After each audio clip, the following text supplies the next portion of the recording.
Baik, selamat pagi Bapak Ibu. Selamat pagi. Pertama-tama saya mengucapkan terima kasih boleh diberikan support, motivasi, dukungan di dalam proses pendidikan guru penggerak. Dan salah satu tugas yang dinyatakan kepada kami adalah melalui kegiatan aksi nyata. Salah satu bentuk kegiatan aksi nyata itu adalah pengembasan materi yang telah kami pelajari selama ini kepada teman-teman atau rekan-rekan di sekolah. Dan pada kesempatan ini aksi nyata yang saya sampaikan kepada kita semua melalui modul 1.4 tentang budaya positif. Jadi budaya positif ini merupakan salah satu bentuk atau bagian dari kegiatan yang kita lakukan di sekolah. Kita masuk di pendahuluan. Jadi seorang guru itu diibaratkan sebagai seorang petani yang memiliki peranan penting untuk menjadikan tanamannya tumbuh subur. Anda akan memastikan bahwa tanah tempat tumbuhnya tanaman adalah tanah yang cocok untuk ditanami. Ini kita ambil sebagai contoh perbandingan dengan hidup tumbuh-tumbuhan seorang petani. Dalam hal ini dalam hakikatnya sama dengan kewajibannya dengan seorang pendidik yang menanam padi misalnya. Hanya dapat menuntut tumbuhnya padi. Ia dapat memperbaiki kondisi tanah, memelihara tanaman padi, memberikan pupuk dan air, membasmi ulat-ulat atau jamur-jamur yang mengganggu hidup tanaman padi dan lain sebagainya. Jadi menurut filosofi Ki Hajar Dewantara, seorang guru itu ibaratnya seperti seorang petani, ya, di mana tugas petani itu adalah ketika dia menanam, tugasnya adalah hanya untuk merawat bagaimana supaya tanaman padi itu bisa tumbuh dan berkembang dengan baik, memberikan pemeliharaan kepadanya, berikan pupuk yang terbaik sehingga tanaman padi itu bisa menghasilkan buah. Sama juga itu dengan seorang guru. Jadi seorang guru itu di sekolah itu adalah menuntut seorang peserta didik atau seorang murid agar mereka dapat berkembang sesuai dengan kodrat yang dimiliki oleh siswa tersebut. Karena menurut Ki Hajar Dewantara, seorang murid atau seorang siswa itu memiliki dua hal, bahwa sejak mereka lahir mereka diberi kodrat alam. Jadi ada kodrat yang dimiliki sejak lahirnya yang disebut dengan kodrat alam. Nah, di dalam pertumbuhan atau dalam proses pembelajaran itu terjadi misalnya kita sebagai seorang guru memberikan materi kepada mereka sesuai dengan konteks kehidupan kita. Maka itu adalah kodrat zaman, mengikuti era perkembangan zaman. Kalau sekarang kita berada di era teknologi, ya, era teknologi, sehingga mau tidak mau seorang siswa yang kita ajari itu akan terpengaruh dengan perkembangan teknologi juga. Dan seperti yang disampaikan oleh Ki Hajar Dewantara, bahwa seorang guru hanya menuntun murid. Jadi tugas kita adalah menuntun siswa atau murid di dalam kelas sesuai dengan kodrat yang mereka miliki. Nah, tugas yang lain adalah seperti kita ketahui, ada pepatah mengatakan bahwa ketika seorang lahir itu ibaratnya itu seperti kertas putih, ya, kertas putih. Jadi tanpa ada tulisan atau goresan, ya, ada yang mengatakan seperti itu. Jadi kita tinggal memberikan goresan pada kertas putih. Sebenarnya pemahaman seperti itu agak keliru, Karena sebenarnya anak ketika lahir itu sudah diberikan kodrat, yaitu kodrat Allah. Ya, jadi ibaratnya ada sebuah kertas yang sudah ada garis. Tugas seorang guru hanya menebalkan garis itu, sehingga garis itu bisa kelihatan dan bisa nampak. Inilah tugas dan tujuan kita. Dan di dalam proses pembelajaran yang kita lakukan, kita sebagai seorang guru menjadikan siswa itu sebagai subjek. Awalnya kan kita menganggap bahwa yang sebagai subjek itu adalah seorang guru. Ya, kita menjadikan diri kita sebagai subjek dan siswa itu hanya sebagai objek. Tetapi sekarang di dalam kurikulum yang kita terapkan ini, seorang siswa itu kita harus jadikan sebagai subjek. Jadi mereka itu adalah subjek, pelaku dari kegiatan pembelajaran. Tugas tanggung jawab kita adalah menuntun mereka sesuai dengan perkembangan yang ada. Baik, itu adalah kata pengantar atau pendahuluan sebelum memulai kegiatan kita pada saat ini. Nah, kita masuk ke poin yang pertama tentang perubahan paradigma. Ya, tentang disiplin positif. Nah, ada sebuah pertanyaan. Ya, mungkin kita bisa lakukan ini. Ya, di samping kiri kanan ada sebuah pertanyaan begini. Jadi kita seumpama kita sobek gelas secari kertas kecil dan kita melakukan aksi. Tuliskan benda atau sesuatu yang sangat berharga untuk Anda. Letakkan di salah satu tangan Anda dan genggam benda atau sesuatu tersebut dengan segala daya. Buatlah sebuah kepala. Ya, artinya kita seolah-olah ada sebuah kertas yang kita cari, kemudian kita tuliskan sesuatu yang sangat berharga itu, kemudian kita taruh di tangan kita. Ya, tangan kita. Kemudian misalnya ada seorang rekan yang mencoba untuk membuka kepala tangan kita, ya. Dan tugas kita adalah bagaimana supaya apakah kita mempertahankan kepala itu karena kita mempertahankan benda yang ada di dalamnya yang sangat berharga itu, ya, ataukah kita membiarkan membuka. Ya, jadi tugas teman kita adalah bisa menghardik kita, bisa memuji kita, bisa merayu kita, ya, atau mengancam ataupun melakukan menyuap kepada kita agar kita dapat membuka kepala tangan kita dan mendapatkan barang berharga tersebut. Ya, ini bisa kita coba. Jadi ketika ya kita umpamakan kita menulis sebuah hal yang sangat berharga atau menempatkan sesuatu yang sangat berharga di tangan kita. Ya, mungkin kita bisa coba 1 menit. 1 menit. Ya, jadi ya misalnya ya, jadi kalau pasangan misalnya Ibu Eva dengan Pak Esther, ya, dan orang ya, bisa di sini, ya, bisa berdiri, Pak. Misalnya Pak Esther di tangannya itu ada sebuah benda yang sangat berharga sekali. Ya. Iya, ada sesuatu yang sangat berharga. Nah, tugasnya Ibu Eva adalah bagaimana dengan segala upaya dan daya supaya apa yang ada di tangan Pak Esti itu bisa dikendalikan oleh Ibu Eva dengan kata merayu. Dan tugasnya Pak Guru adalah tetap mempertahankan itu. Pak Guru gantengnya kumismu.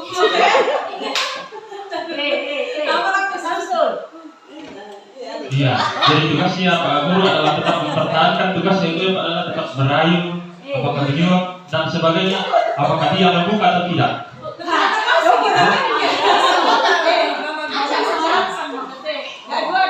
Apakah dia membuka atau tidak.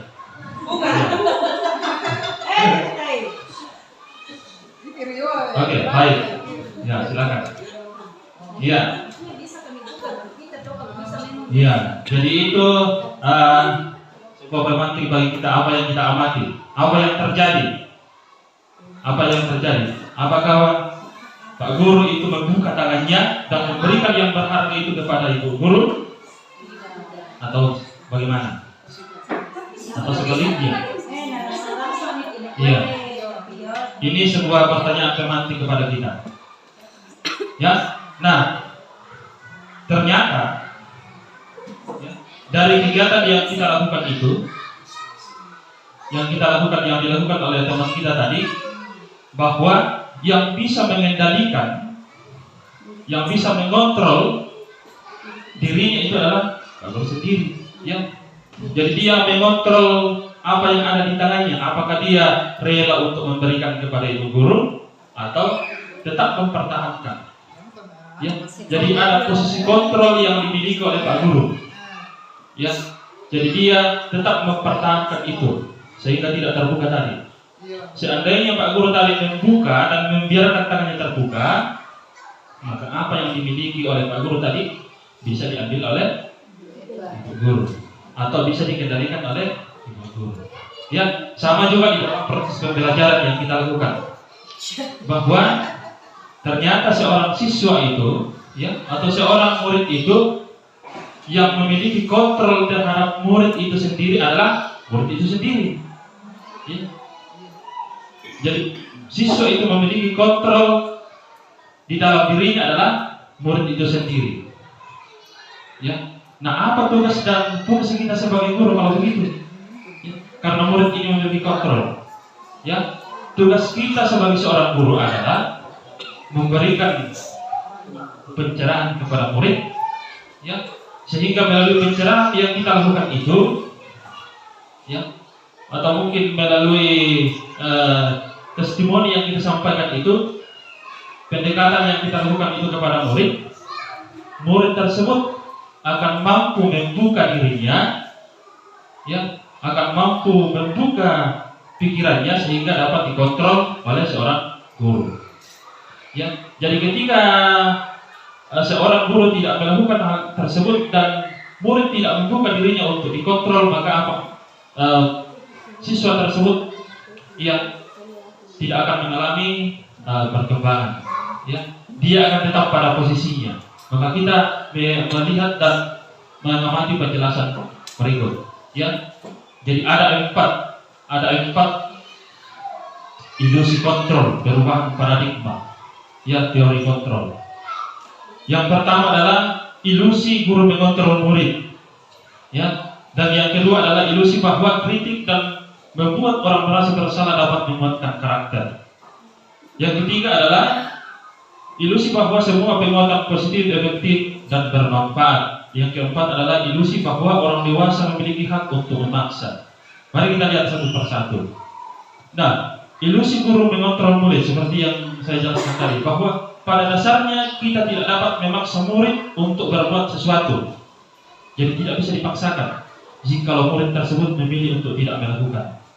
Walaupun tampaknya guru sedang mengontrol perilaku murid, hal demikian terjadi karena murid sedang mengizinkan dirinya dikontrol. Nah, saat itu bentuk kontrol guru menjadi kebutuhan dasar yang dipilih oleh murid tersebut. Jadi ada kebutuhan yang diperlukan atau dibutuhkan oleh seorang murid. Nanti kita akan lihat bentuk-bentuk seperti apa kebutuhan yang dibutuhkan oleh murid. Yang kedua, ilusi bahwa semua penguatan positif, efektif, dan bermanfaat. Penguatan positif atau bujukan adalah bentuk-bentuk kontrol. Segala usaha untuk mempengaruhi murid agar mengulangi suatu perilaku tertentu adalah suatu usaha untuk mengontrol murid tersebut. Nah, dalam jangka waktu tertentu kemungkinan murid tersebut akan menyadarinya dan mencoba untuk menolak bujukan kita. Atau bisa jadi murid tersebut menjadi tergantung pada pendapat sang guru untuk berusaha. Itu ilusi yang kedua. Nah, ilusi yang ketiga, bahwa kritik dan membuat orang merasa bersalah dapat menguatkan karakter. Menggunakan kritik dan rasa bersalah untuk mengontrol murid menuju pada identitas gagal. Ya, sekali lagi menuju pada identitas gagal seorang murid. Mereka belajar untuk merasa buruk tentang diri mereka. Mereka mengembangkan dialog diri yang negatif. Kadangkala sulit bagi guru untuk mengidentifikasi bahwa mereka sedang melakukan perilaku ini, karena seringkali guru cukup menggunakan suara halus untuk menyampaikan pesan negatif. Dan yang keempat adalah ilusi bahwa orang dewasa memiliki hak untuk memaksa. Banyak orang dewasa yang percaya bahwa mereka memiliki tanggung jawab untuk membuat murid-murid berbuat hal-hal tertentu. Nah, apapun yang dilakukan dapat diterima selama ada sebuah kemajuan berdasarkan sebuah pengukuran kinerja. Nah, pada saat itu pula orang dewasa akan menyadari bahwa perilaku memaksa tidak akan efektif untuk jangka panjang dan sebuah hubungan permusuhan akan terbentuk. Nah, dari keempat ilusi yang disampaikan ini, ya, ilusi guru mengontrol murid adalah salah satu model kontrol yang bisa kita terapkan di dalam pembelajaran dengan penguatan positif yang efektif dan bermanfaat. Ini kita bisa terapkan di dalam pembelajaran kita di dalam kelas. Nah, perubahan paradigma stimulus respon dengan teori kontrol. Ya, jadi kita bisa melihat perbandingannya. Kalau stimulus respon ini yang sering kita gunakan, ya, yang sering kita gunakan, dan melalui penerapan kurikulum kita diberikan yang supaya bisa menerapkan teori kontrol di dalam pembelajaran kita di kelas. Nah, kita bisa melihat perbandingannya antara stimulus respon yang sering kita gunakan dengan teori kontrol. Yang pertama, kita mencoba, kalau di stimulus respon, misalnya di sini kita mencoba mengukur orang agar berpandangan sama dengan kita. Yang itu stimulus responnya, itu yang sering. Jadi pendapat kita itu yang kita curahkan kepada siswa atau kepada murid. Jadi apa yang ada di dalam otak kita itu harus sama dengan pemikiran siswa. Nah, kalau teori kontrol, ya, kita berusaha untuk memahami pandangan orang lain tentang dunia. Jadi kita memiliki, mungkin siswa kita memiliki pandangan yang berbeda terhadap pandangan kita. Ya, jadi itu kita memberikan kesempatan kepada siswa untuk berpikir secara kritis dan menyampaikan pandangan-pandangan mereka. Ya. Nah, yang kedua, perilaku buruk dilihat sebagai suatu kesalahan. Nah, sedangkan di teori kontrol itu mengatakan bahwa semua perilaku memiliki tujuan. Jadi setiap perilaku yang terjadi kepada siswa itu pasti ada tujuan. Walaupun mungkin perilaku yang diterapkan oleh seorang siswa itu adalah perilaku yang buruk. Ya. Nah, ketika perilaku yang buruk, bagaimana cara kita sebagai seorang guru bisa mengubah itu dengan perilaku yang baik? Nanti kita akan lihat dengan proses-proses yang akan terjadi. Kemudian, kalau stimulus respon, orang lain bisa mengontrol saya. Ya. Jadi orang lain mengontrol saya. Itu yang kita terapkan di dalam kelas. Jadi ketika kita sedang melakukan pembelajaran, ya, kita menerapkan semua siswa itu diam, kemudian menerima semua yang kita sampaikan. Ya. Nah, sedangkan di teori kontrol hanya Anda yang bisa mengontrol diri Anda. Sama seperti tadi yang percobaan yang kita lakukan, bahwa dengan segala upaya dan daya, kalau dia tidak mengizinkan dirinya untuk dikontrol, maka yang bisa mengontrol itu adalah dirinya sendiri. Sama seperti tadi, seandainya Pak Guru itu mengizinkan dirinya untuk dikontrol Ibu Guru, maka pasti akan terbuka. Ya, sama di dalam proses pembelajaran kita di kelas. Dan yang selanjutnya adalah pemaksaan ada pada saat bujukan gagal. Ya, jadi kalau sudah dibujuk gagal, terjadilah pemaksaan. Kemudian kalau di teori kontrol itu ada kolaborasi dan konsensus yang menciptakan pilihan-pilihan baru. Terjadinya kolaborasi. Ya, jadi sangat penting tentang nilai-nilai dari kolaborasi. Kemudian kalau di stimulus respon, model berpikir menang kalah. Ya, menang kalah. Sedangkan di teori kontrol itu berpikir menang-menang atau win-win. Ya, itu perbedaan dari stimulus respon dan teori kontrol. Nah, siapa sesungguhnya yang memiliki kontrol? Yang memiliki kontrol adalah diri kita sendiri. Ya. Nah, ini menyangkut tentang disiplin positif. Ya, disiplin positif ada beberapa bagian di sini, dapat Bapak Ibu perhatikan, nanti akan dijabarkan ke bawah, ya. tentang teori kontrol yang telah kita sampaikan tadi. Nah, apakah itu disiplin? Apa makna disiplin? Disiplin ini berasal dari bahasa Latin, disiplina, yang artinya belajar. Jadi sebenarnya disiplin itu artinya belajar. Yang kedua, makna asal dari kata ini berkonotasi dengan disiplin diri dari murid-murid Sokrates dan Plato. Jadi ada perbedaan pandangan yang disampaikan oleh murid-murid Sokrates dan Plato. Yang ketiga, disiplin diri membuat orang menggali potensinya menuju sebuah tujuan yang dia hargai. Nah, di dalam konteks kehidupan kita sebagai orang Indonesia, makna kata disiplin telah berubah menjadi sesuatu yang dilakukan seseorang pada orang lain untuk mendapatkan kepatuhan. Nah, kecenderungan umum adalah menghubungkan kata disiplin dengan ketidaknyamanan. Jadi kita biasa sering menghubungkan kata disiplin dengan ketidaknyamanan, bukan dengan apa yang kita hargai atau pencapaian suatu tujuan mulia. Nah, Bapak pendidikan kita, Ki Hajar Dewantara menyatakan bahwa di mana ada kemerdekaan, disitulah harus ada disiplin yang kuat. Nah, sungguh pun disiplin itu bersifat self-disiplin, yaitu kita sendiri yang mewajibkan kita dengan sekeras-kerasnya. Tetapi itu sama saja. Sebab jika kita tidak cakap melakukan self-disiplin, wajiblah penguasa lain mendisiplinkan diri kita. Ya, dan peraturan demikian itulah yang ada di dalam suasana yang merdeka. Jadi menurut Ki Hajar Dewantara, jika kita tidak cakap melakukan self-disiplin atau mendisiplinkan diri, ya, maka wajiblah penguasa lain, artinya orang di luar kita yang akan mendisiplinkan kita. Dan peraturan demikian itulah yang harus ada dalam suasana yang merdeka. Nah, di situ Ki Hajar menyatakan bahwa untuk mencapai kemerdekaan atau dalam konteks pendidikan saat ini, untuk menciptakan murid yang merdeka, syarat utamanya adalah harus ada disiplin yang kuat. Disiplin yang dimaksud adalah disiplin diri yang memiliki motivasi internal atau dari dalam diri murid tersebut. Jika kita tidak memiliki motivasi internal, maka kita memerlukan pihak lain untuk mendisiplinkan kita, atau motivasi eksternal karena berasal dari luar, bukan dari dalam diri kita sendiri.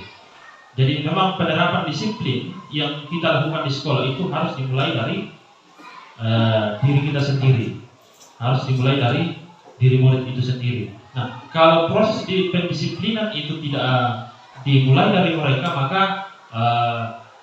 kita berkewajiban untuk mendisiplinkan itu, ya.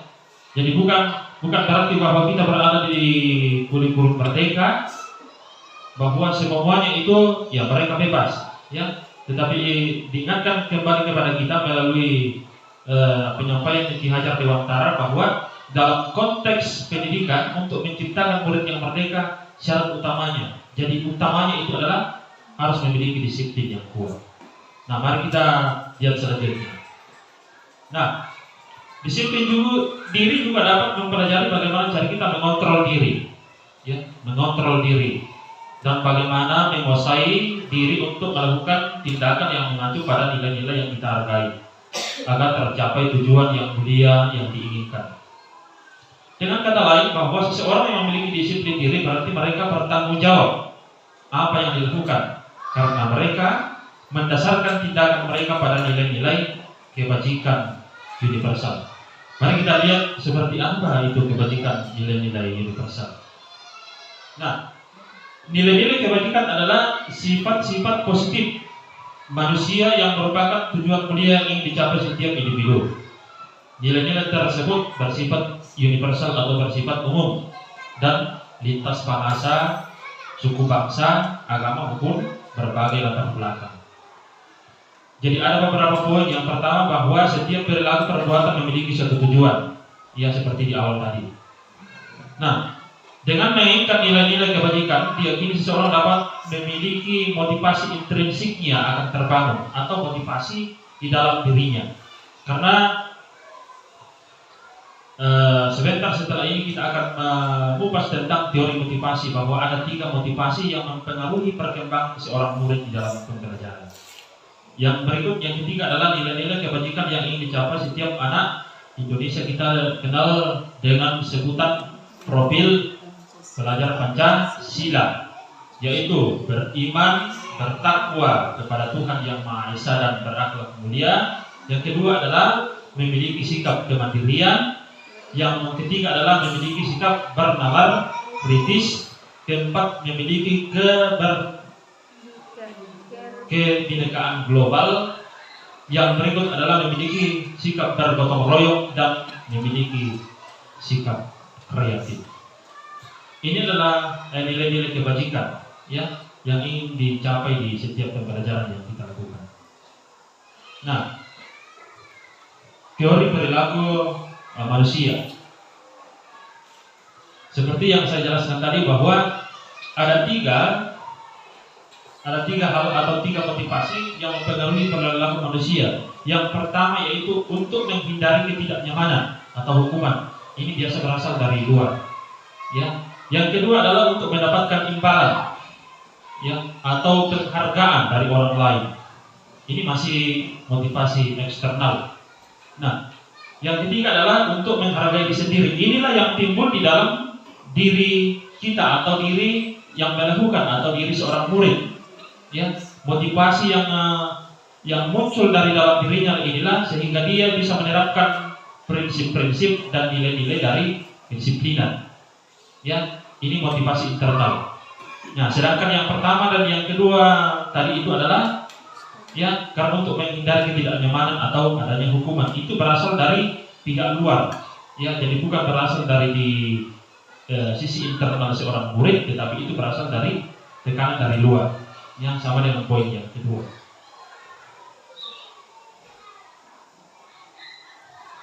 Nah, mari kita masuk ke dalam hukuman, kemudian konsekuensi dan restitusi.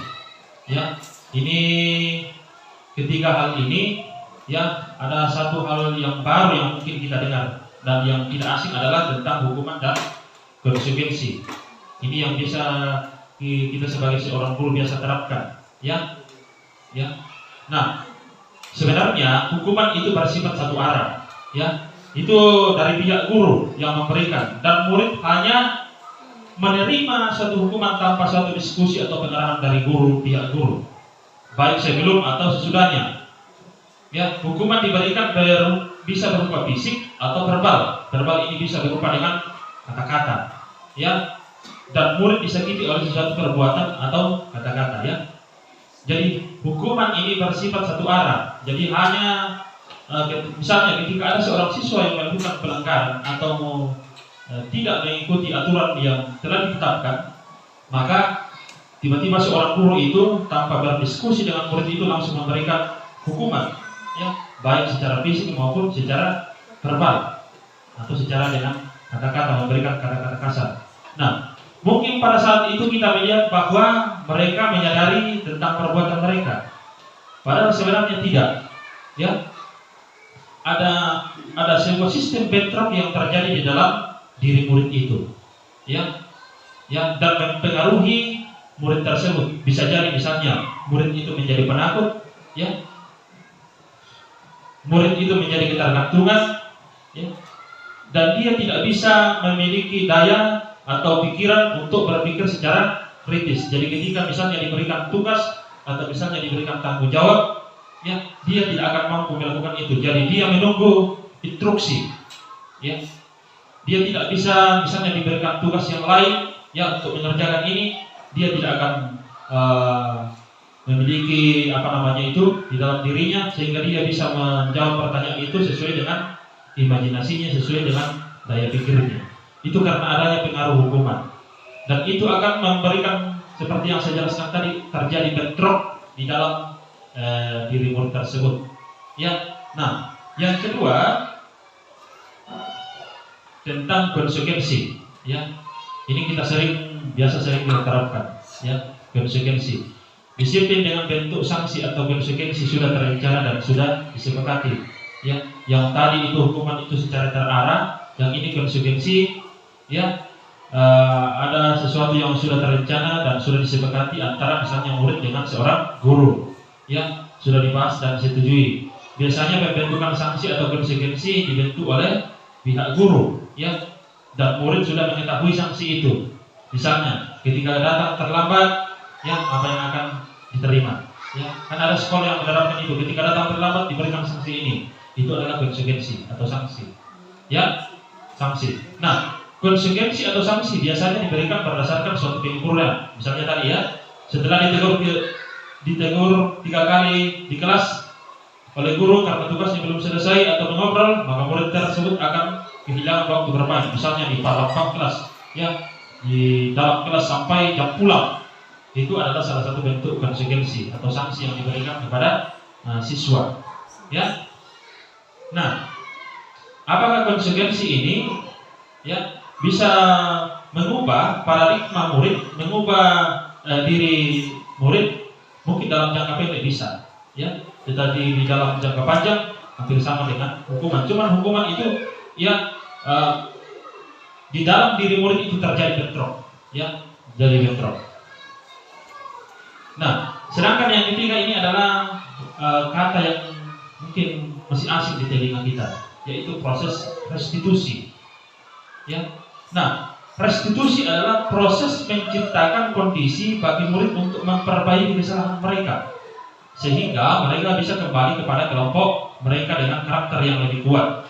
Nah, restitusi juga merupakan proses kolaboratif yang mengajarkan murid untuk mencari solusi untuk masalah mereka dan membantu murid berpikir tentang orang seperti apa yang mereka inginkan dan bagaimana mereka harus memperlakukan orang lain. Ya.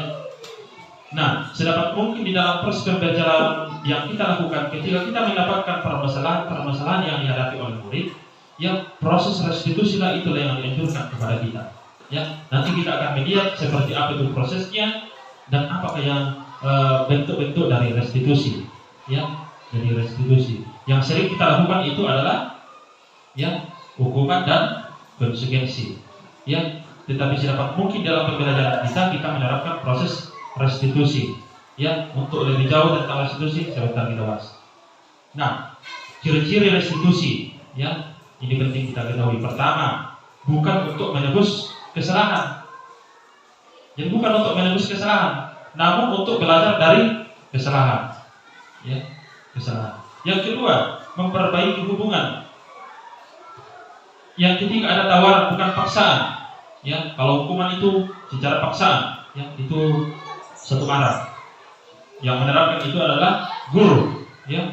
Yang ketiga adalah restitusi menuntut untuk melihat ke dalam diri. Yang kelima adalah restitusi mencari kebutuhan dasar yang berdasar tindakan. Jadi ada validasi yang dilakukan oleh seorang guru. Mengapa sampai terjadi ini? Kemudian restitusi ini adalah cara yang paling baik. Kemudian restitusi fokus pada karakter bukan pada tindakan. Ya, jadi berfokus pada karakter, pengubahan karakter bukan pada tindakan. Kemudian restitusi fokus pada solusi. Dan yang terakhir adalah mengembalikan murid yang berbuat salah pada kelompoknya, ya, agar diterima oleh kelompoknya. Itu adalah proses ciri-ciri restitusi. Nah, ada sebuah kasus, ya. Nah, di sini IPA kurang menguasai pelajaran matematika, sehingga pada saat pelajaran tersebut berlangsung dia lebih banyak berdiam diri dan atau menggambar di buku pelajarannya. Nah, pada saat guru matematikanya, namanya Pak Seno, menanyakan pertanyaan, IPA menjadi gugup, ya, dan tak sengaja menjatuhkan tasnya dari kursi, serta tiba-tiba menjadi gagap pada saat berupaya menjawab. Nah, seluruh kelas pun tertawa melihat perilaku IPA yang berbicara, tergagap dan terkejut. Pak Seno pada saat itu membiarkan teman-teman IPA menertawakan IPA yang tergagap dan malunya luar biasa, dan malahan minta IPA untuk maju ke depan dan berdiri di depan kelas sambil menunjuk hidungnya karena tidak bisa menjawab pertanyaan Pak Seno. Kelas semakin gaduh dan anak-anak pun tertawa melihat IPA di depan kelas memegang ujung hidung. Ya, iya. Ini contoh kasus. Yang sering terjadi dalam kelas kita. Pernah? Pernah? Belum? Iya. Mungkin pernah. Ya. Nah, ada sebuah pertanyaan. Apakah kita setuju dengan tindakan Pak Seno? Ya, tidak setuju. Mengapa? Karena membunuh karakter. ya, membunuh karakter. Apalagi kira-kira? Ya, mempermalukan. Ya. Nah, menghilangkan mental anak. Ya, betul. Ya. Nah, tindakan Pak Seno ini terhadap IPA ini apakah sebuah hukuman, konsekuensi atau restitusi? Ya. Iya. Jadi yang diterapkan oleh Pak Seno ini terhadap IPA ya adalah sebuah hukuman. Ya, hukuman dan dalam bentuk konsekuensi. Jadi ada hukuman yang diterapkan oleh Pak Seno. Ya. Ada hukuman. Hukuman apa yang disampaikan adalah hukuman secara verbal. Ya. Jadi ada hukuman secara verbal yang disampaikan kepada IPA. Ya. Nah, tentu hal ini akan mempengaruhi ya mental anak. Ya, mental anak. Nah, seharusnya Pak Seno ini harus melakukan restitusi. Ya, restitusi. Namun sebelumnya kita belum memahami betul tentang apa itu restitusi sebentar ya. Ya, seperti itu ya. Oke, yang berikut adalah ini perbedaan hukuman dan konsekuensi. Ya. Ya, bisa diperhatikan di depan, kemudian kita cek jawabannya. Ya. Nah, mencatat 100 kali di dalam buku kalimat saya tidak akan terlambat lagi karena terlambat ke sekolah. Oh, itu sebuah hukuman verbal toh. Ya. Yo, mungkin ketika siswa kita terlambat kita melakukan ini. Ya. Oh. Jika ada di antara kita yang pernah melakukan ini, ya, sedapat mungkin kita mengubah cara-cara kita ke arah yang lebih baik, yaitu ke restitusi. Ya, karena hal ini akan sangat mempengaruhi perkembangan mental daripada anak didik kita. Ya, akan mempengaruhi. Ya, dan seperti pengalaman kita ketika ada misalnya, ya, ada guru kita misalnya di sekolah dulu yang pernah melakukan hal ini, kita akan ingat sampai dewasa. Ya, iyo, kita lewat tuh, itu nasus tuh guru bisa, dan apa sudah. Ya, iya. Kemudian di berikutnya menggantikan kertas tugas teman yang telah dicor-cor itu adalah sebuah konsekuensi. Ya, saya kira bisa dibaca ya. Oke, kita lanjut. Ini perbedaan antara hukuman dan konsekuensi. Kalau hukuman itu sesuatu menyakitkan harus terjadi. Ya.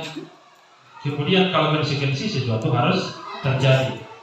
Nah, yang kedua adalah membuat anak sakit baik fisik maupun hati dalam jangka waktu yang lama. Ya, jadi luar biasa dalam jangka waktu yang lama. Nah, kalau konsekuensi itu merasa tidak nyaman dalam jangka waktu yang pendek. Ya, kemudian anak membenci kedisiplinan. Nah, sedangkan konsekuensinya anak menghargai disiplin. Hukuman itu bersifat paksaan, sedangkan konsekuensi itu adalah stimulus tanggapan. Nah, konsep diri yang buruk. Nah, kalau konsekuensi konsep diri yang baik, dan seterusnya kepada. Itu adalah perbedaan antara hukuman dan konsekuensi. Jadi konsekuensi sebenarnya bisa bersifat positif, ya. Tetapi yang lebih dianjurkan adalah tentang restitusi. Jadi ada identitas yang sukses, baik konsekuensi maupun restitusi. Tetapi kalau konsekuensi itu bersifat netral, ya netral saja. Sedangkan yang bersifat positif adalah restitusi. Kalau hukuman, bentuk hukuman itu pasti negatif, identitas gagal. Ya, ini ada perbandingannya. Ya, misalnya kita masuk di poin sini. Ya, ini kalau hukuman perilaku pasif agresif meningkat. Ya, jadi berdiam diri. Kalau konsekuensi penguatan hanya bertahan dalam jangka waktu yang pendek, jadi waktu yang singkat. Nah, sedangkan ketika kita menggunakan restitusi bisa menyelesaikan masalah menjadi terpecahkan. Ya. Siapa yang memecahkan masalah itu? Ya. Ya. Nah, kita masuk di eksplorasi konsep yang ketiga, keyakinan kelas. Ya, keyakinan kelas. Mengapa di dalam kurikulum kita penting ini tentang keyakinan kelas? Ya, mengapa tidak peraturan saja? Mengapa harus keyakinan kelas? Ya, mengapa kita memiliki peraturan harus menggunakan helm bila mengendarai kendaraan roda 2? Kemudian mengapa kita memiliki peraturan 3M? Menggunakan masker, mencuci tangan, menjaga jarak 1,5 meter. Mengapa? Mengapa tidak peraturan saja? Mengapa harus keyakinan? Ternyata nilai-nilai keselamatan atau kesehatan inilah yang kita sebut sebagai suatu keyakinan. Jadi ada sebuah nilai, ya, yaitu nilai-nilai kebajikan universal yang disepakati secara tersirat dan tersurat, ya, lepas dari latar belakang suku, negara, bahasa maupun agama. Nah, nilai-nilai kebajikan ini menekankan pada keyakinan seseorang akan lebih memotivasi seorang dari dalam. Seseorang akan lebih tergerak dan bersemangat untuk menjalankan keyakinannya daripada hanya sekedar mengikuti serangkaian peraturan tertulis tanpa makna. Kemudian murid-murid pun demikian, mereka perlu mendengarkan dan memahami arti sesungguhnya tentang peraturan-peraturan yang berikan. Apa nilai-nilai kebajikan di balik peraturan tersebut, apa tujuan utamanya, dan menjadi tidak tertarik atau takut sehingga hanya sekedar, ini poin penting, hanya sekedar mengikuti serangkaian peraturan-peraturan yang mengatur mereka tanpa memahami tujuan beliau. Jadi bentuk peraturan dengan keyakinan. Nah, mari kita lihat perbedaannya. Kalau peraturan kelas, ya, itu hanya dibuat oleh salah satu pihak, ya. Jadi peraturan itu dibuat oleh satu pihak, misalnya guru. Jadi guru itu membuat konsep aturan, tidak boleh begini, harus begini, begini dan begini. Itu diterapkan oleh guru. Murid hanya tinggal melaksanakan, peraturan itu, ya. Dan mereka pun tidak memahami tentang peraturan itu, hanya mengikuti. Ya, ada yang terlambat, begini hubungannya. Ya, jadi hanya mereka mengikuti aturan tanpa memahami makna mengapa harus mengikuti peraturan itu. Nah, kalau keyakinan kelas ini, ya, prosesnya itu dibuat secara bersama-sama. Harus ada kesepakatan antara misalnya guru dengan murid. Jadi dalam kelas itu seorang guru dengan murid itu harus menyepakati tentang kesepakatan kelas yang dituangkan ke dalam keyakinan kelas. Perbedaan yang kedua, ya. Perbedaan yang kedua, kalau peraturan kelas itu, ya, kalimat-kalimat yang digunakan itu misalnya jangan melakukan ini, tidak boleh melakukan ini, ya. Ya. Sedangkan kalau keyakinan kelas itu menggunakan kata-kata yang positif, ya, menggunakan kata-kata yang positif. Misalnya, ya, misalnya di peraturan kelas, ya, harus datang tepat waktu, ya, harus datang tepat waktu. Mungkin di keyakinan kelas mungkin kita mengatakan, ya, mungkin kita bisa mengatakan tepat waktu, ya, tepat waktu. Misalnya tepat waktu belajar, tidak usah mengatakan harus hadir tepat waktu, ya. Misalnya tepat waktu belajar, ya. Bisa juga dikatakan tepat waktu belajar. Kemudian diberikan penjelasan bertanggung jawab. Jadi ada proses tanggung jawab yang dilakukan oleh siswa, ya. Nah, ketika seorang siswa itu istilahnya melanggar dari peraturan atau keyakinan itu, ya, maka ada kesepakatan yang kita lakukan, yaitu melalui proses restitusi. Nanti setelah ini kita akan membahas tentang proses restitusi, ya. Itulah perbedaan keyakinan dengan peraturan. Nah, Pembentukan keyakinan kelas, ini bersifat abstrak. Kemudian pernyataan-pernyataan universal. Kemudian keyakinan kelas senantiasa dibuat dalam bentuk positif dan seterusnya. Ya. Nah, kalau kita melihat ini, ya, kesepakatan kelas, manakah yang merupakan keyakinan kelas? Ya, di sini ada sebuah kesepakatan kelas, di sini juga ada sebuah kesepakatan kelas.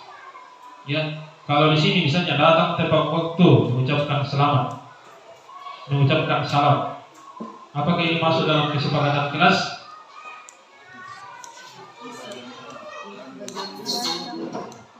Ya, kemudian kalau di sini kami guru dan murid saling menyayangi.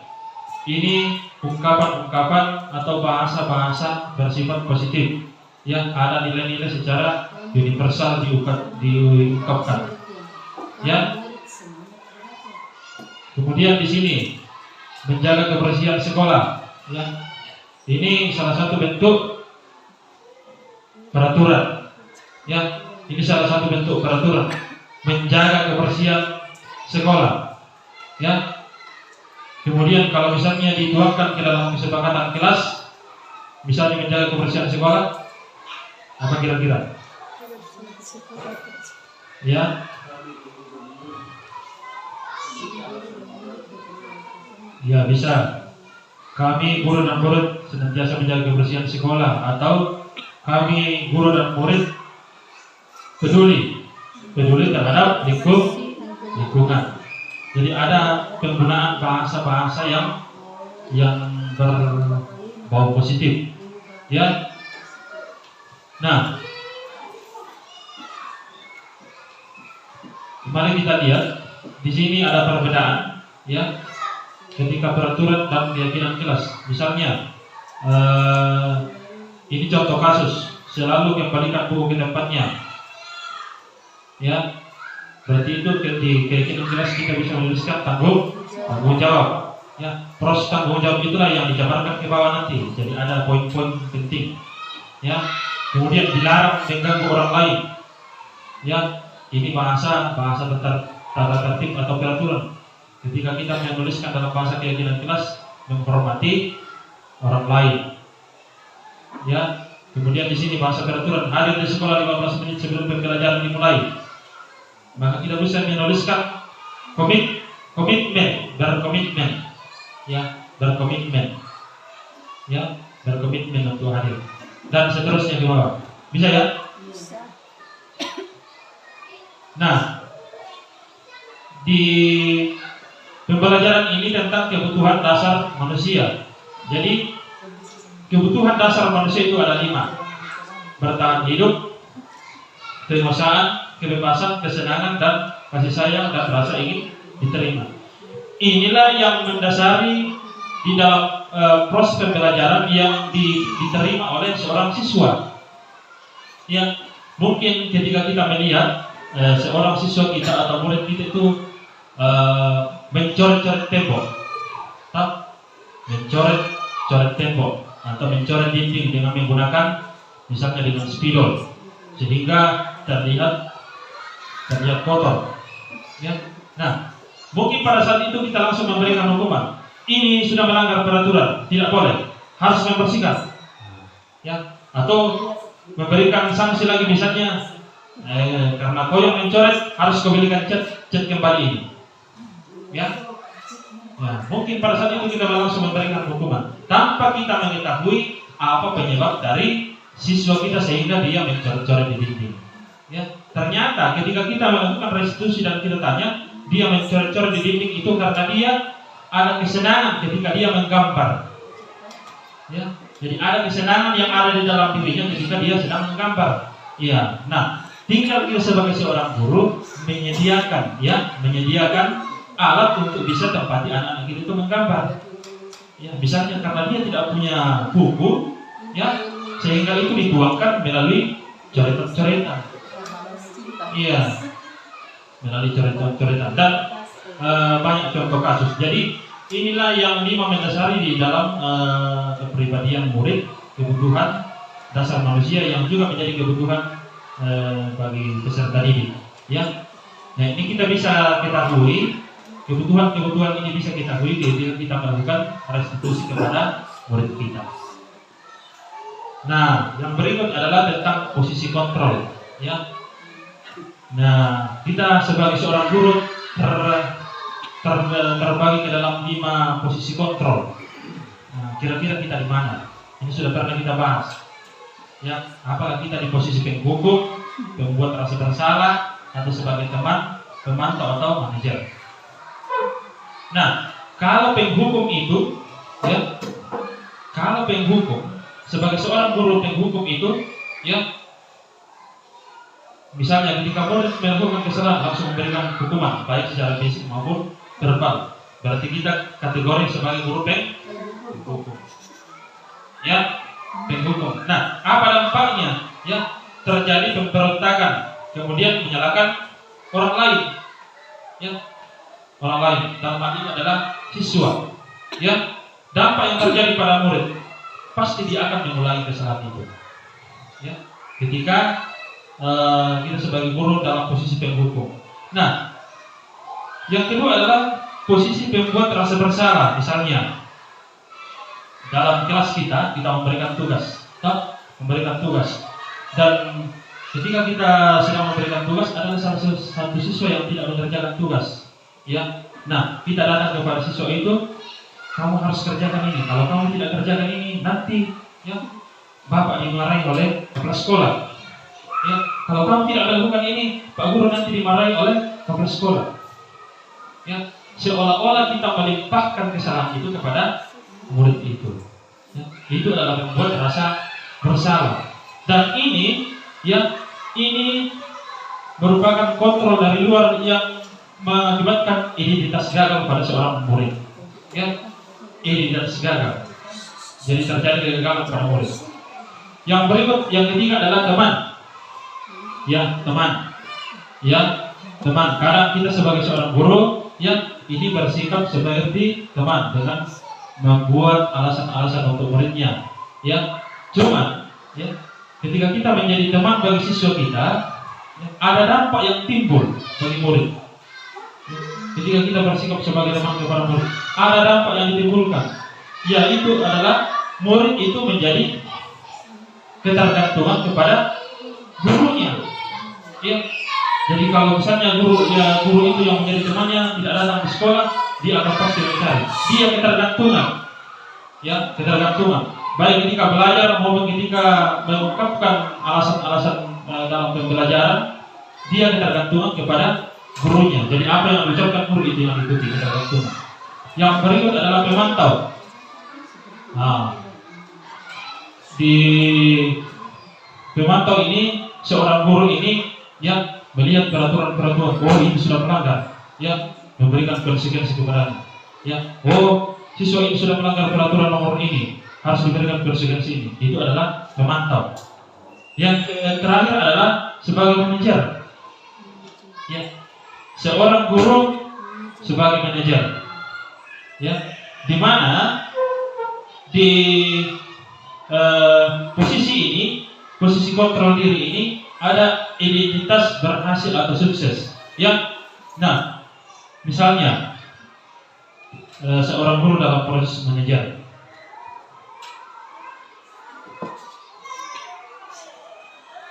Ada contoh, ya, posisi kita sebagai seorang guru dalam proses manajer. Misalnya ada seorang murid kita yang melakukan pelanggaran, ya, terhadap keyakinan kelas. Mungkin kita akan panggil murid itu, ya, kemudian kita memvalidasi dia, kemudian memberikan pertanyaan-pertanyaan kepadanya sampai misalnya kenapa dia terlambat datang ke sekolah. Ya, alasan-alasan itu yang ditanyakan. Ya, kemudian kita memberikan penguatan. Jadi posisi memberikan penguatan kepada murid. Jadi memberikan penguatan kepadanya bahwa ternyata ketika melakukan ini sudah melanggar keyakinan kelas ini. Nah, kemudian kita memberikan pertanyaan lanjutan. Nah, kalau seperti ini, apa yang harus kamu lakukan? Maka dia mulai mengungkapkan, oh kalau begini Pak, saya mungkin besok tidak akan mengulang kembali. Jadi dia sendiri yang mengungkapkan jawaban, ya, atau solusi atas permasalahan. Ya. Nah, ini ada bentuk pernyataan. Ya. Nah, saya kecewa sekali dengan kamu. Ini yang biasa diungkapkan oleh guru. Berarti orang itu membuat orang merasa bersalah. Ya. Kamu tidak pernah benar melakukannya. Posisinya penghukum. Ayolah, lakukan demi ibu. Ya, ayolah lakukan demi ibu atau bapak. Jadi itu adalah posisi teman. Nah, apakah kamu mau mendapat stiker bintang hari ini? Jadi posisi memang terjadi mengamati, membuat peraturan dan mengamati siswa, ya, mengamati siswa. Kemudian, bagaimana kamu bisa menyelesaikan masalah ini? Itu posisi dalam manajer. Jadi siswa tersebutlah yang mengungkapkan solusi terhadap masalahnya. Ya, jadi diberikan pertanyaan-pertanyaan awal, namanya proses validasi. Ya, kemudian siswa tersebut yang memberikan jawaban atas solusi masalahnya. Nah, itu dapat di posisi manajer ini dapat diterapkan di sekolah kita melalui proses segitiga restitusi. Nah, proses segitiga restitusi itu yang pertama, yaitu memvalidasi kebutuhan, kemudian menstabilkan identitas dan menanyakan keyakinan. Kalau divalidasi kebutuhan itu ada, kamu tentu punya alasan mengapa kamu melakukan itu. Misalnya ketika datang terlambat, kamu pasti punya alasan kenapa sampai datang terlambat. Kemudian validasi juga ada cara yang lebih efektif untuk mendapatkan apa yang dibutuhkan. Misalnya ketika datang terlambat, ya, apakah ada cara lain sehingga tidak datang terlambat? Misalnya alasannya tadi datang terlambat karena harus membantu orang tua, ya, membantu orang tua. Nah, posisi membantu orang tua itu untuk memenuhi kebutuhan, ya, sama seperti tadi kan ada 5 kebutuhan prioritas untuk memenuhi kebutuhan. Kebutuhan apa yang mau dipenuhi di situ, ya, yaitu bertahan hidup, ya. Posisi bertahan hidup sehingga mengakibatkan itu murid itu datang terlambat, ya. Jadi ada proses restitusi yang kita lakukan. Jadi proses restitusi itu yang pertama yang kita lakukan adalah validasi. Jadi memvalidasi dulu, ya, mengapa sampai murid itu terlambat. Yang kedua adalah menstabilkan identitas. Ketika kita sudah mulai mengungkapkan di situ, tinggal untuk menstabilkan identitas, ya. Misalnya kita memberikan pernyataan, ya, setiap orang pasti pernah melakukan kesalahan, ya. Jadi kamu bukan satu-satunya yang pernah melakukan kesalahan. Pak Guru juga pernah melakukan kesalahan, ya. Itu dalam proses menstabilkan identitas murid yang melanggar peraturan atau keyakinan kelas pada saat itu. Nah, setelah itu memberikan pertanyaan lanjutannya. Nah, nilai-nilai apa yang telah kita sepakati yang telah kamu misalnya telah kamu langgar? Dia sendiri yang mengungkapkan itu. Oh, saya melanggar ini, Pak. Saya tidak sesuai dengan keyakinan ini, Pak. Ya, tidak mematuhi kesepakatan ini, Pak. Dia sendiri yang mengungkapkan. Setelah itu kita menyatakan keyakinan kepada kita. Kalau begini, seharusnya bagaimana? Ya. Maka dia akan memberikan jawaban atas pertanyaan itu. Ya. Contoh ini, ya, menstabilkan identitas, ya, di sini. Untuk membuat anak merasa gagal karena berbuat salah menjadi positif terhadap dirinya. Jadi posisi menstabilkan identitas tadi, ya. Kemudian ini kalau validasi dulu, ya. Membantu murid mengenali kebutuhan dasarnya, ya. Jadi kebutuhan dasar sama seperti tadi. Jadi ada 5 kebutuhan dasar. Itulah yang mendasari seorang murid itu tidak mematuhi atau tidak melaksanakan keyakinan kelas. Kemudian ada menstabilkan identitas seperti ini bentuknya. Ya, misalnya guru berbuat salah itu hal yang manusiawi, ya. Nah, sudah masuk di menstabilkan identitas itu, ya. Kemudian menanyakan tentang keyakinan, menguatkan keyakinan ini, ya. Apa nilai yang kita percaya di kelas? Jadi misalnya sudah membentuk keyakinan kelas itu, ya, keyakinan kelas itu misalnya tidak diterapkan oleh siswa, maka tugas kita sebagai seorang guru untuk menguatkan keyakinan itu agar bisa diterapkan oleh siswa. Nah, dari kesekian ini,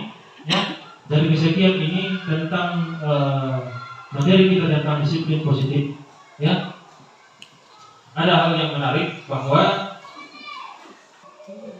tujuan mulia dari penerapan disiplin positif adalah agar terbentuknya murid-murid yang memiliki karakter, kemudian memiliki disiplin diri, ya, kemudian memiliki sikap santun, jujur, peduli, bertanggung jawab, dan merupakan pembelajar sepanjang hayat, menjadi pembelajar atau pembelajar sepanjang hayat, ya, sesuai dengan standar kompetensi lulusan yang diharapkan.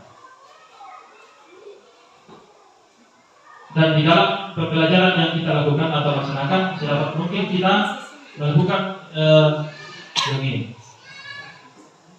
Ya, ketika ada persoalan, masalah-masalah, kita menerapkan ini sebagai institusi. Jadi kita memvalidasi dulu apa yang dilakukan oleh murid kita tanpa langsung memberikan hukuman, ya, tanpa langsung memberikan hukuman kepada murid kita. Ya, jadi ada proses ini yang kita lakukan. Sampai di sini materi kita. Ya, kurang lebihnya atas penjelasan yang disampaikan dan terganggunya proses pembelajaran kita saat ini, saya ucapkan mohon maaf dan terima kasih kepada Bapak Ibu sekalian.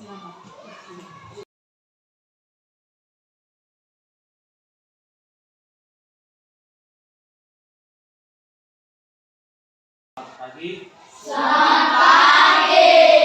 Ya, hari ini sebelum masuk di materi pembelajaran, ya, seperti biasanya kita awali dengan membuat kesepakatan kelas.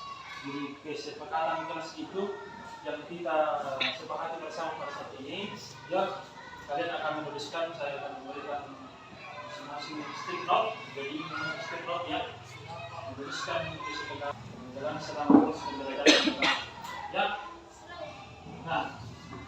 Nah, kesepakatan itu yang akan kita tuangkan menjadi keyakinan kelas, ya, menjadi keyakinan kelas yang akan kita laksanakan sepanjang pembelajaran kita.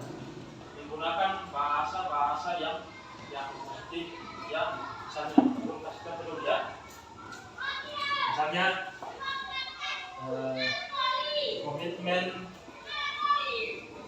belajar, ya, komitmen belajar. Tidak mungkin bahasa peraturannya dulu, harus tertib belajar. Kita mengubah menjadi komitmen belajar. Jadi kalian harus memiliki komitmen belajar. Jadi masing-masing menuliskan nanti, ya, berbeda. Ya, misalnya lagi berpakaian dengan rapi. Ya, misalnya lagi ketika menjawab pertanyaan, mengangkat tangan. Ketika mau bertanya mengangkat tangan. Itu adalah salah satu contoh. Bisa, ya? Oke, masing-masing saya akan berikan. Laki-laki warna pink.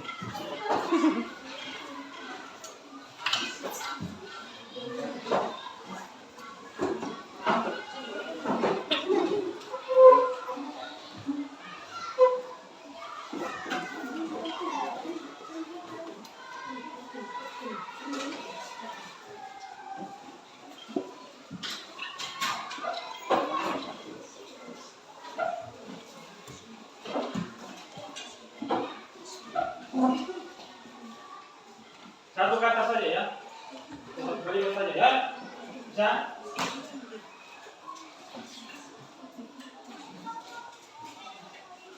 Silakan. Jadi menggunakan kalimat-kalimat yang positif, ya. Silakan. Misalnya saya tadi komitmen belajar, ya. Silakan dipikirkan. Ya. Setelah dituliskan nanti masing-masing supaya tertib belajar sini, langsung maju ke sini, ya, pasang di sini. Jadi berurutan di sini. Kalau sudah penuh ke bawah, sini lagi, di sini, dan seterusnya. Bisa? Oke, silakan. Membuat satu kalimat, misalnya komitmen belajar. Contohnya, misalnya lagi, ketika bertanya, diangkat tangan. Bisa? Silakan tuliskan. Banyak bentuknya, banyak bentuk. Apalagi kira-kira. Misalnya tertib belajar dari awal sampai akhir itu kan bisa. Ya, sama dengan komitmen belajar juga. Kemudian berpakaian dengan sopan. Bisa. Bisa. Ada yang sudah? Kalau sudah langsung dipakai. Sini. Bisa. Ya. Nah, setelah itu menjadi kesepakatan yang kita buat untuk kita lakukan sepanjang pembelajaran. Ayo, yang sudah boleh pimpin, maju ke sini. Tidak usah. Tidak usah menuliskan nama ya. Dari satu kalimat ke satu saja. Sini. Oke, kemudian di sini. Dua di sini. Oke.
Ya, ada semua sudah.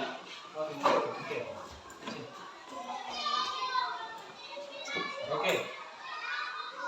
Coba kita baca ya. Di sini berpakaian dengan rapi.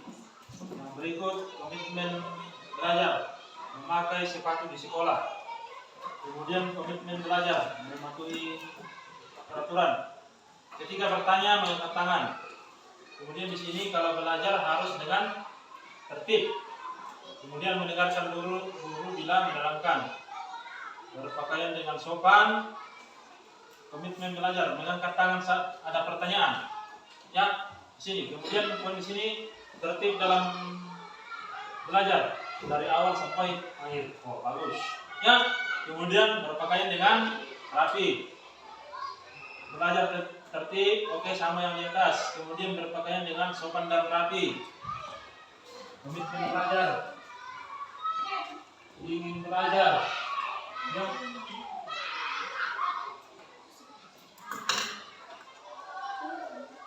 Menyapa guru ketika minta izin. Misalnya mau ke toilet ya. Menyapa guru ketika minta izin. Yang ya.